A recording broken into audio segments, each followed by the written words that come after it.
Qaynona kelin orasidagi muammolar nimadan kelib chiqadi? Bu tushunmovchilikdan kelib chiqadi birinchi bo'lib. Kimdir yomon, yo qaynona yomon, yo kelin yomonlikdan kelib chiqmaydi. U bir-birini kundalik hayotiy kelishmovchilikdan, tushunmovchilikdan kelib chiqadi. Ba'zida qaynonalar maslahat berganda kelinlar uni qanaqa qabul qilishga bog'liq. Bir xil tanqid deb qabul qiladi. Ana shundan keyin ular bir-birini tushunmay qoladi.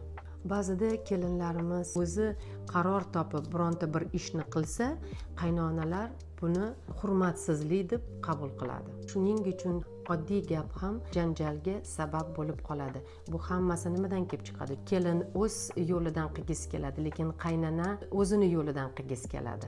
Shuning uchun ham oddiy bir gap janjalga sabab bo'lib qoladi. Aslida ikkala taraf ham, qaynona ham, kelin ham tinchlik tarafdori bo'ladi. Buni birdan bir yechimi bir-birini tushunish. Qaynona ham, kelin ham agar bir-birini tushunsa, bu muammoni hal qilish mumkin bo'ladi.